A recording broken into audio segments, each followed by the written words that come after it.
आज हम आपके लिए एक बहुत ही नया, अब तक जितना आप लोगों ने मैथ्स पढ़ा, साइंस पढ़ा, इंग्लिश पढ़ा, आपके लिए आपकी मदर टंग हिंदी संबंधित आज उसको हम लोग पढ़ेंगे। अभी तक हमने हिंदी का एक भी वीडियो आपको दिया नहीं है, ठीक है। तो हिंदी में सबसे पहले हमको क्या पढ़ना, हिंदी व्याकरण। तो हिंदी व्याकरण में जाने के पहले हमको करना क्या होता है, हम शुरुआत शुरू करेंगे आपको बताने के लिए। यह एक वर्ण अक्षर है। अक्षर तो आप लोग जानते ही होंगे क्या होता है, नहीं? क ख ग अ आ ई जितने भी होते हैं। तो अक्षर की परिभाषा आप कैसे बताएंगे? मुंह से निकलने वाली ध्वनि के संकेत को अक्षर कहते हैं। मतलब हमारे मुंह से जो ध्वनि निकलती है उसके लिए हम एक संकेत बना देते हैं, एक सिंबल बना देते हैं, और उसी सिंबल को हम क्या बोलते हैं? अक्षर बोलते हैं। अब आप लोग जानते हो कि उतने डीप में मैं नहीं जाऊंगा। अब इसे हिंदी की जो वर्णमाला है, हिंदी जो अक्षर है, उसको दो भागों में बांटा गया है। एक है स्वर और एक है व्यंजन। स्वर और व्यंजन को मिला करके क्या बनता है? बनता है शब्द। अब ये शब्द क्या है? शब्द अक्षरों के मेल से शब्द बनता है। अक्षरों के मेल से शब्द बनता है।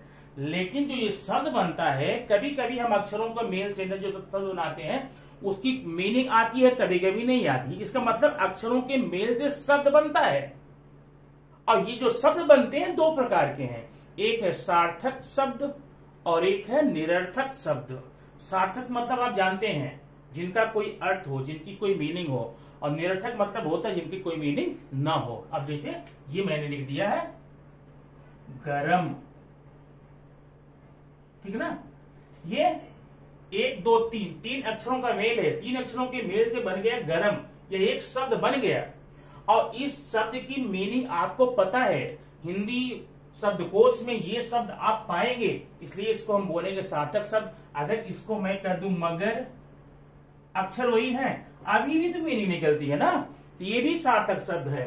अगर मैं कर दूं रमग, शायद ये शब्द जो है हमको नहीं मिलते हैं, इसलिए हम इसको क्या बोलेंगे? निरर्थक शब्द। तो शब्द दो हो गए, एक हो गया सार्थक, एक हो गया निरर्थक। अब आपने यहां पर शब्द की परिभाषा देखी, शब्द की प्रकार देखे। अब शब्दों की बात क्या बारी आती है? शब्दों की बात बारी आती है वाक्य की। वाक्य क्या है? वाक्य, ये जो वाक्य है ये क्या है?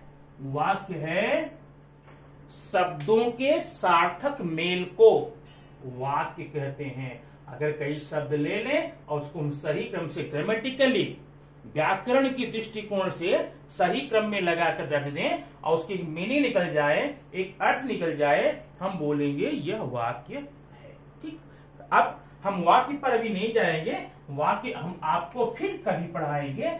अभी आज हम सिर्फ शब्दों पर ही चर्चा करेंगे।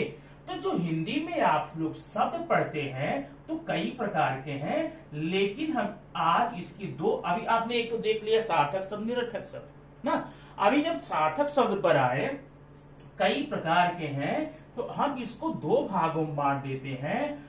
एक को बोलते हैं विकारी शब्द। क्या है? विकारी शब्द, हो गया। और एक है अविकारी शब्द। विकारी शब्द और अविकारी शब्द। अब ये क्या होते हैं? विकार मतलब होता है दोष, विकार मतलब त्रुटि। लेकिन यहां पर ये मीनिंग आप मत लीजिएगा, विकार मतलब त्रुटि। यहां पर शब्दों में कोई त्रुटि नहीं है। विकारी का सीधा मतलब ये होता है ऐसी कोई भी शब्द जिनके रूप हम परिवर्तित कर सकें, जिसको हम फॉर्म में चेंजिंग कर सकें अपनी आवश्यकता अनुसार, या जब हम चाहें, ठीक है ना, उन शब्दों को बोलते हैं विकारी शब्द। और कुछ शब्द ऐसे होते हैं जिनमें हम किसी भी प्रकार का, न उसका लिंग बदल सकते हैं, न वचन बदल सकते हैं, न काल बदल सकते हैं, किसी भी प्रकार का परिवर्तन नहीं कर सकते हैं, उसको हम बोलते हैं अविकारी शब्द। इसी का नाम आपके हिंदी व्याकरण में अव्यय करके आता है। अव्यय मतलब नहीं, व्यय व्यय माने घटना बढ़ना होता है, खर्च होना, लेकिन जिनका व्यय ना हो, जिनमें परिवर्तन ना हो, रूप परिवर्तन ना हो, न तो लिंग बदल सकते हैं, न वचन बदल सकते हैं, न काल बदल सकते हैं, ऐसे शब्दों को हम अविकारी शब्द कहते हैं। तो जरा अभी हम पहले विकारी शब्द पर चर्चा करेंगे और उसको हम पढ़ेंगे, फिर हम अविकारी शब्द पर आते हैं। बराबर है? तो विकारी शब्दों में पहले हम क्या पढ़ेंगे? विकारी शब्द। विकारी शब्दों में सबसे पहला आपका है संज्ञा। क्या है? संज्ञा। इसे आप लोग नाउन पढ़ते हैं, अब कक्षा तीसरी से पढ़ते चले आ रहे हैं ना, तीसरी, चौथी, पांचवी, छठवीं, सातवीं, आठवीं पढ़ रहे हैं। और मुझे पता है कि आप लोग जानते भी होंगे इसके, थोड़ा सा हम इसको आपको रिमाइंड करेंगे बस, ठीक ना। मुझे पक्का पता है कि आपको संज्ञा के बारे में पूरी जानकारी है, ठीक ना। फिर भी थोड़ा सुन लो, कन्फर्म हो जाएगा, जो शंका वगैरह होगी दूर हो जाएगी, ठीक है। तो अब ये संज्ञा क्या कहते हैं, इसकी परिभाषा अगर हम देखें तो परिभाषा बड़ी सिंपल है, और वो परिभाषा वही है जो आप जानते हैं नहीं। और आप क्या जानते हैं? मैं उसे जानता हूं। आप जानते हैं किसी व्यक्ति, वस्तु या स्थान, गुण, व्यक्ति, वस्तु, स्थान, गुण, सिर्फ 3 प्राप्ति किए थे। किसी व्यक्ति, वस्तु, स्थान के नाम को संज्ञा कहते नहीं, ऐसा मत करना, थोड़ा बढ़ो आगे, डेवलप करो इसको। किसी व्यक्ति, वस्तु, स्थान, गुण, अवस्था को दर्शाने वाले शब्द को, नाम को हम क्या बोलते हैं? संज्ञा बोलते हैं। माने किसी व्यक्ति का नाम हो, वस्तु का नाम हो, स्थान का नाम हो, गुण का नाम हो, या फिर अवस्था, इन सबको हम क्या बोलते हैं? संज्ञा बोलते हैं, ठीक है। अब जैसे परिभाषा याद हो गई ना, परिभाषा याद क्या होगी, याद तो आपको है, लेकिन फिर भी तो ये हो गई परिभाषा। अब इसके हम प्रकार देखेंगे। क्या देखेंगे? संज्ञा के प्रकार, ठीक है। अब ये जो परिभाषा मैंने बोली है आपको लिखना है, मैं यहां पर नहीं लिखूंगा तो वीडियो लंबा होगा, और वीडियो लंबा होगा तो आपको ज्यादा देर तक देखते रहना पड़ेगा। परिभाषा मैंने बोल दी है, जब चाहे वीडियो को रिवाइंड करके आप परिभाषा को सुन करके लिख सकते हैं, ठीक है। अब हम देखेंगे प्रकार। संज्ञा का पहला प्रकार होता है व्यक्तिवाचक संज्ञा। क्या है? व्यक्तिवाचक संज्ञा। किसको नहीं पता? ये सबको पता है, आपको पता है, ठीक ना। माने किसी व्यक्ति के स्थान को, किसी व्यक्ति के नाम को, ठीक है ना, हम व्यक्तिवाचक संज्ञा कहते हैं। राम, श्याम, मोहन, सीता, गीता, मुंबई, इंडिया, अफगानिस्तान, अमेरिका, ये सब क्या है? ये व्यक्तिवाचक संज्ञा है, ठीक ना। अब उसके बाद में आता है दूसरा, व्यक्तिवाचक समझ गए ना।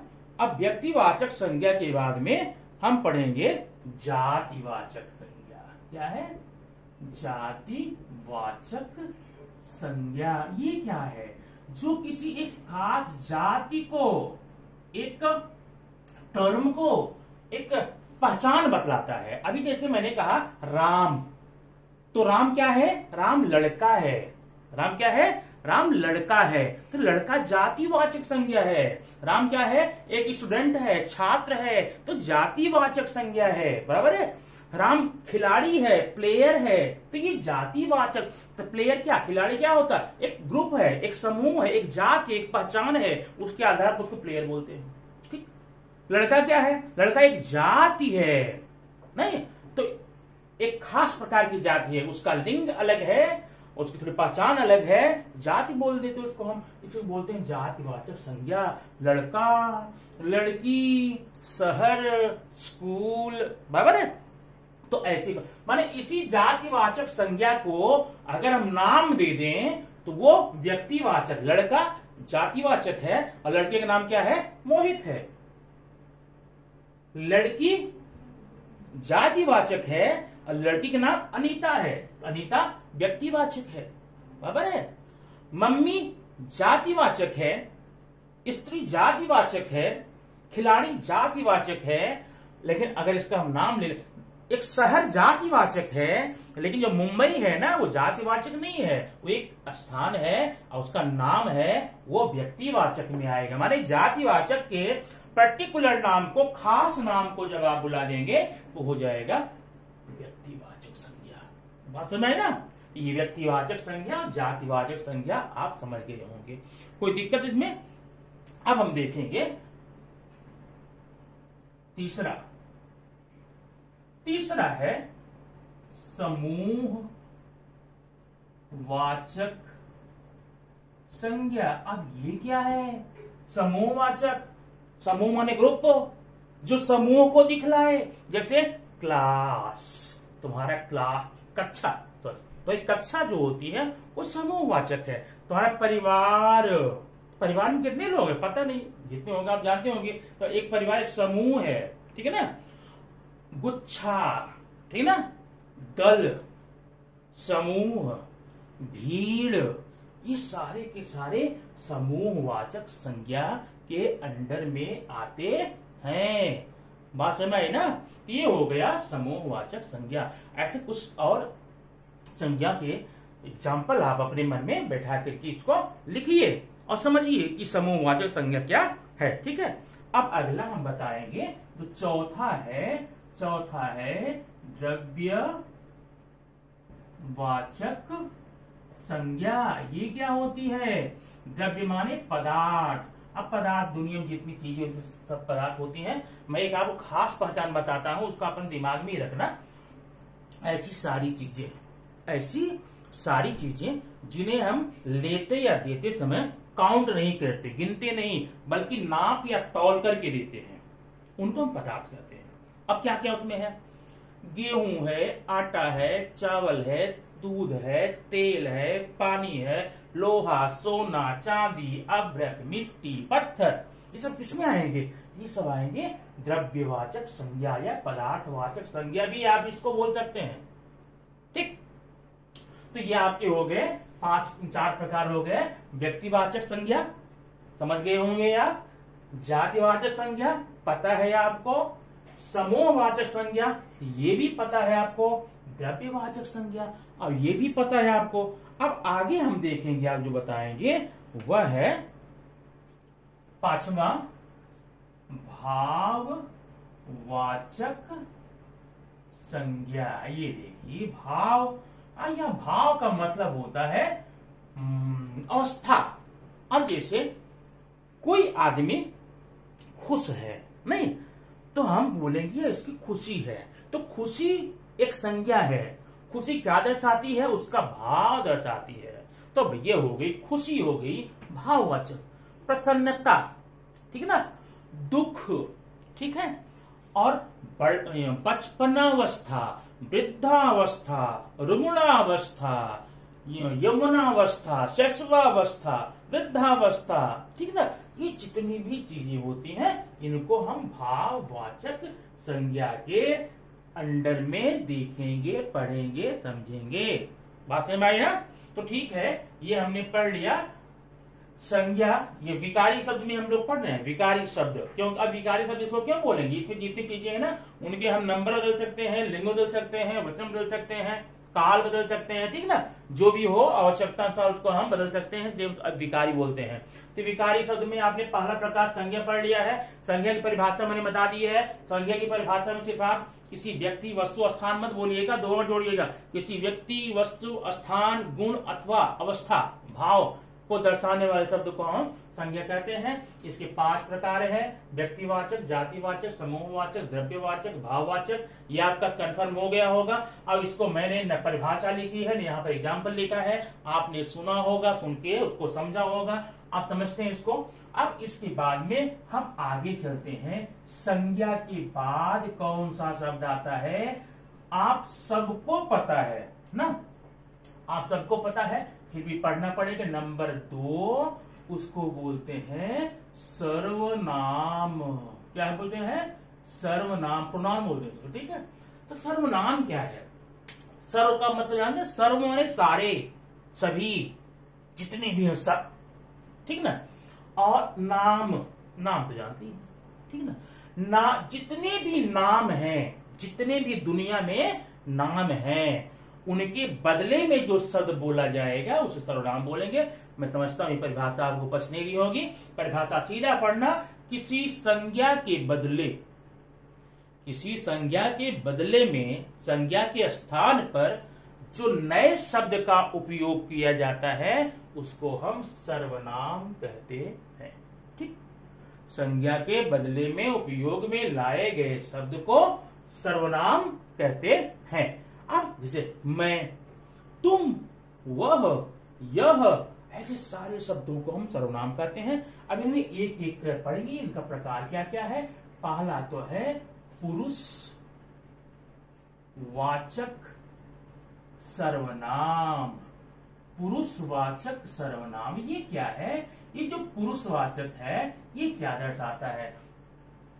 जैसे व्यक्ति के बारे में जो दिखाता है सर्वनाम, मैं ना, तुम, वह, वे, ये जितने भी होते हैं इनको हम पुरुषवाचक कहते हैं। पुरुषवाचक सर्वनाम को तीन प्रकार का बांटा गया है, तीन प्रकार में बांटा गया है, वो मैं यहाँ लिखूंगा नहीं, सिर्फ बताऊंगा। तीन प्रकार है, प्रथम पुरुष, मध्यम पुरुष, प्रथम पुरुष, मध्यम पुरुष और अन्य पुरुष।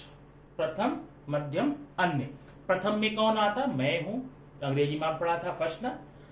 मध्यम में तुम, और अन्य में अन्य जो होते हैं जो, और इसके अलावा थर्ड पर्सन होते हैं, उन्हें पुरुषवाचक सर्वनाम कहते हैं।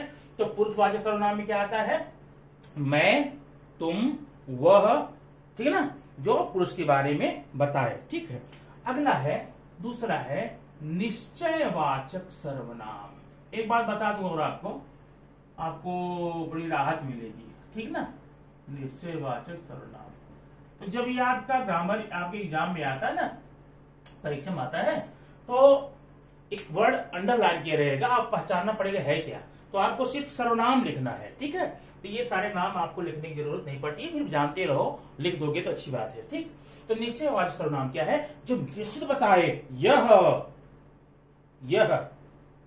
मतलब यह कलम में, यह कलम मेरी है, तो यह कलम, यह, तो यह निश्चय है। वह ना, यह, वह, यहां, वहां, ऐसे सारे शब्दों को निश्चयवाचक सर्वनाम के नाम से जानते हैं। तो जब निश्चय हो गया, इसका अपोजिट एक होता है अनिश्चय, अनिश्चयवाचक सर्वनाम। तो ये जो अनिश्चयवाचक सर्वनाम होता है, ये क्या होता है? जो निश्चित न हो। जैसे मैंने कहा, एक वाक्य में बोलता हूं, कुछ तो है तुम्हारे मन में, कुछ क्या है? अनिश्चयवाचक। कोई तो यहां पर आया था, कोई तो, कहीं तो तुम जाओगे पक्का, कहीं, कुछ, ठीक ना। ऐसे शब्दों को हम बोलते हैं अनिश्चयवाचक सर्वनाम। ठीक, अब अनिश्चयवाचक सर्वनाम के बाद में हम आप बताएंगे निजवाचक सर्वनाम। क्या है? निजवाचक सर्वनाम। अब निज माने जो निजता दिखलाए, अपनापन, स्वयं, खुद, स्वयं, खुद, अपने आप, ठीक है ना। ऐसे सारे शब्दों को जो निजता दिखलाए, जो अपनत्व दिखलाए, आपने खुद का दिखाई, ये स्वयं और खुद ये आ गया है, अपने नहीं, ठीक है। ऐसे शब्दों को क्या बोलते हैं? निजवाचक सर्वनाम। अगला है चौथा, प्रश्नवाचक सर्वनाम। प्रश्नवाचक सर्वनाम, ये बड़ा अच्छा है, जो प्रश्न बताए, कौन, किसे, नहीं, कहा, ये सारे प्रश्नवाचक सर्वनाम में आ जाएंगे। बात समझ आई ना। तो ये प्रश्नवाचक शब्द में आने के बाद में, तो ये अगला है छठवां, संबंधवाचक। संबंधवाचक सर्वनाम, जो संबंध दिखलाता है उसे हम संबंधवाचक कहते हैं। जैसे जिसकी लाठी उसकी भैंस, जिसकी उसकी, संबंध है ना, जिसकी लाठी उसकी भैंस। जैसा भाव वैसा प्रभाव, जैसा कर्म वैसा फल। ऐसे सारे शब्दों को हम संबंधवाचक सर्वनाम की संज्ञा में सर्वनाम के नाम से जानते हैं। बात समझ में आ गई ना। तो ये हमने पढ़ लिया, सर्वनाम की परिभाषा आपको बता दी। संज्ञा के बदले में प्रयोग में लाए गए शब्द को सर्वनाम कहते हैं और उसकी ये 6 प्रकार बता रही है ना। ये 6 प्रकार आप कंफर्म करके इसको तैयार कर सकते हैं। ठीक है, अब देखेंगे विकारी शब्द में तीसरा क्या है।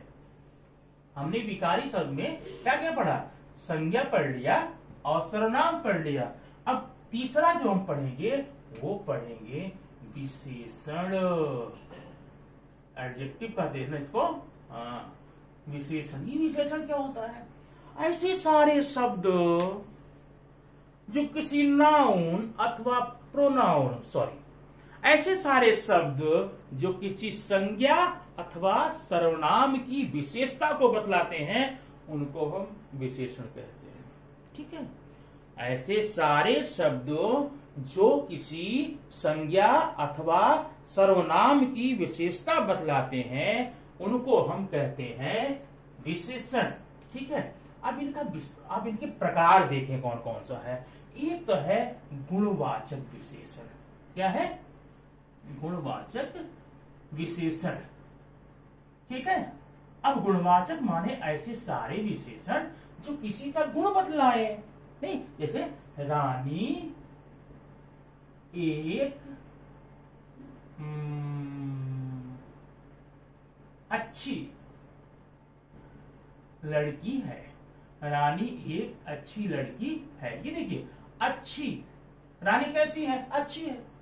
तो ये जो अच्छा है, बुरा है, मोटा, पतला, लंबा, दुबला, काला, गोरा, ये सारे शब्द क्या होते हैं, इनको बोलते हैं गुणवाचक विशेषण। अब इसे ध्यान दीजिए, ये है विशेषण, ये है विशेष्य। जो नाउन है ना, प्रोनाउन, तो विशेष्य बोलते हैं। ठीक है, तो ये पहला हो गया गुणवाचक सर्वनाम। अब गुणवाचक विशेषण। अब गुणवाचक के बाद में जो दूसरा नाम आपको जानते होंगे, अगला है परिमाणवाचक। परिमाण, आगे वाचक। परिमाण क्या होता है, ये परिणाम नहीं, ध्यान देना, परिमाण, मात्रा, अमाउंट। ठीक है ना। तो ये परिमाणवाचक विशेषण है। इसके 2 प्रकार हम बता दें आपको। एक है काउंटेबल, मान गणनीय, और एक है अगणनीय ना। गणनीय मतलब जिसको हम गिन सकें, और अगणनीय मान जिसे हम नहीं गिन सके। एग्जाम्पल रूप में जैसे बता दूं मैं आपको, मेरे पास 5 किताबें हैं। 5 किताबें हैं, ठीक है ना। तो और मेरे पास 5 किलो, 5 किग्रा क्या है, और दूध है, 5 किग्रा चना है, गेहूं है, सोना है, ऐसा कुछ बताता हूँ। तो जो 5 किग्रा है उसे हम गिन नहीं सकते हैं, उसको अगणनीय बोलेंगे। और जो 5 किताबें हैं, इन सबको हम क्या बोलेंगे, परिमाणवाचक। या बहुत नहीं, मेरे पास बहुत किताबें हैं, गणनीय है। मेरे पास थोड़ा सा दूध है, अगणनीय है। ठीक है ना। खैर, आपसे परिमाणवाचक में बहुत, थोड़ा, ये जो मात्रा बताती है, बहुत है, थोड़ा है, कम है, इसको हम बोलते हैं परिमाणवाचक विशेषण। ठीक। अब अगला आप देखिए संख्यावाचक। संख्या, ये तो आप जानते ही हैं, 1 2 3 4 5 6 7 8 9 10 जो संख्या बतलाए, क्रम बतलाए, वो संख्यावाचक होता है। और एक होता है क्रमवाचक। क्या होता है, क्रमवाचक विशेषण। ये क्रमवाचक क्या होता है, जो क्रम बतलाए, पहला, दूसरा, तीसरा, चौथा, 5वां, 6वां, 7वां, 8वां, 9वां, 10वां, 11वां, ये क्रम है। एक और होता है, खैर आपको वो काम का तो नहीं है, जानते रहना, अच्छा रहता जानना। ठीक है, सार्वनामिक। सार्वनामिक विशेषण, ये आपने कभी देखा नहीं होगा ना, देखा होगा, ठीक है, देख लो। सार्वनामिक विशेषण ये एक प्रकार का सर्वनाम ही होता है। क्या होता है, सर्वनाम ही होता है, लेकिन इसको हम एडजेक्टिव के रूप में मान सकते हैं। एक एग्जाम्पल मैं लिखूंगा तो आपको अच्छे से समझ में आ जाएगा कि सार्वनामिक विशेषण आखिर होता क्या है। सार्वनामिक विशेषण, जैसे मैं अपने कार्यालय गया। ठीक है ना, मैं अपने कार्यालय। अब कार्यालय क्या है? संज्ञा है। किसका कार्यालय? अपना। ठीक ना, कि अपना ये सार्वनामिक विशेषण कहा जाता है। ठीक ना, और देखा जाए तो ये आपका सर्वनाम भी है जो आप भी आपके पढ़ करके आ रहे हैं। ओके, तो इस प्रकार से आपने पढ़ लिया इसमें क्या, ये विशेषण के प्रकार, परिभाषा और एग्जाम्पल आपको मैंने यहां दे दिए। अब आइए हम देखते हैं क्रिया, क्रियापद। अब क्रियापद का अगर हम प्रकार बताने लगे तो शायद इसका प्रकार सर्टेनिटी बताना तो मुश्किल हो जाता है, लेकिन फिर भी आप जानते रहिए इसके मीनिंग के आधार पर, यूज के आधार पर दो प्रकार की क्रिया है। एक है सकर्मक क्रिया, सकर्मक क्रिया, और एक होती है अकर्मक क्रिया। ठीक है, सकर्मक और कर्मक क्या होती है? ऐसी सारी क्रियाएं जिनके लिए कर्म की आवश्यकता होती है। कर्म मतलब ऑब्जेक्ट। ठीक ना, कर्म की आवश्यकता होती है, मतलब अगर हम कुछ क्रियाएं ऐसी हैं उसको अगर क्रिया यूज करने के बाद में उसके साथ मैंने कर्म नहीं लगाया तो वो पूरे के पूरे वाक्य का जो अर्थ है ना, बड़ा ही अनर्थ हो जाता है। कैसे अनर्थ हो जाता है बता रहा हूं। अब मैंने यहां लिखा पीना। क्या है? पीना। ठीक है, तो पीना एक क्रिया है और ये सकर्मक क्रिया है। सकर्मक क्रिया क्यों है? अगर मैंने बोल दिया कि आज मैंने देखा रवि पी रहा था, रवि पी रहा था। अब क्या पी रहा था? मैंने ऑब्जेक्ट का यूज इसमें नहीं किया और सामने वाले को जाकर मैंने उसके मम्मी को बोल दिया, पापा को बोल दिया, फ्रेंड्स को बोल दिया रवि आज पी रहा था, तुरंत लोग इसके अनर्थ पर जाएंगे, अर्थ पर नहीं जाएंगे। पी रहा था, क्या पी रहा था? दारू, सिगरेट, बीड़ी, इसी पर जाएंगे। वो कोई इस बात को सोचेगा नहीं कि वो भाई दूध भी पी सकता है, जूस पी सकता है, पानी पी सकता है ना। तो जब पी रहा था तो यह एक सकर्मक क्रिया है, इसलिए इसके जब भी जहां भी यूज करना, जब भी यूज करना उसके लिए आप कर्म जरूर लगाना, नहीं जिसके लिए यूज करोगे ना उसका तो बंटा धार हो जाएगा। ठीक, अब आ गया खाना। अब खाना एक सकर्मक क्रिया है। सकर्मक क्रिया क्यों है? क्योंकि खाना कई प्रकार, कुछ लोग गालियां खाते हैं, कुछ लाद घूसे खाते हैं, कुछ बात खाते हैं, कुछ शर्म खाते हैं, कुछ खाना खाते हैं, कुछ फल खाते हैं। नहीं, जब आपके बारे में जाके बोल दूंगा तुम तो आज बहुत खाए, क्या खाए? पुलिस स्टेशन में, अगर पुलिस स्टेशन से निकल कर आ रहा कोई बोले बहुत खाया, भले ही इंस्पेक्टर साहब ने उसको अच्छा खाना खिलाया लेकिन बहुत खाया, लोग समझ जाएंगे हाँ क्या खाया। नहीं, इसलिए खाना जब भी लगाना वहां पर आप लगा देना क्या इसका वर्ड हो सकता है। अब अगला अकर्मक क्रिया। अकर्मक, इसके लिए कर्म की आवश्यकता नहीं होती। अगर हाँ लगाया, आपने लगा दिया है, इट्स ओके, कहीं कहीं लग जाता है। अगर नहीं लगा है तो भी हम समझ जाते हैं। जैसे दौड़ना, क्या है? वो बहुत तेज दौड़ रहा था। अब बहुत तेज दौड़ रहा था, वो किधर दौड़ रहा था, क्यों दौड़ रहा था? सड़क पर दौड़ रहा था कि घर पे दौड़ रहा था, हवा में दौड़ रहा था, पानी पे दौड़ रहा था, पानी पे में नहीं, पानी पे दौड़ रहा था, कहां दौड़ रहा था ये बताना जरूरी नहीं है। वो दौड़ रहा था, मैं दौड़ रहा था।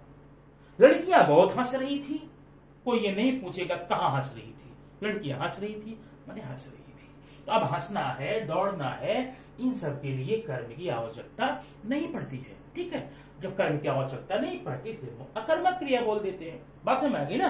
तो अकर्मक हो गया। और अगला है, एक होता है उसे आप बोलते हैं, देखो पहला हो गया, दूसरा हो गया, तीसरा कृदंत। क्या है?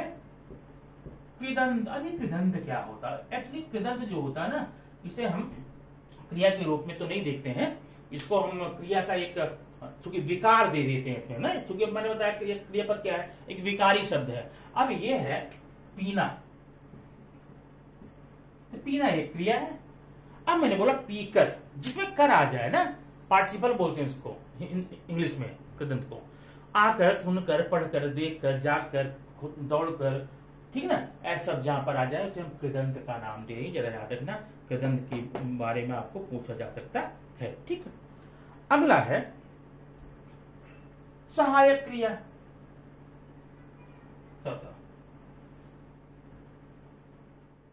सहायक क्रिया, ये क्रिया नहीं होती है, ये सिर्फ सहायक क्रिया होती है, सहायता करती क्रिया को स्टैब्लिश होने में, और ये काल को भी बता देती है, हो, हूं, गागेगी, या था, थी, ये सब सहायक क्रिया हो जाएगी। और एक होता प्रेरणार्थक, प्रेरणार्थक, ठीक है ना, ये चाहिए, मुझे जाना चाहिए, तुझे उठना चाहिए, ठीक है ना, उसे अवश्य आना चाहिए, ऐसे शब्दों को हम क्या बोलते हैं, प्रेरणार्थक क्रिया बोलते हैं। ठीक है, अब इतनी क्रिया आप रिपीट कर लीजिए।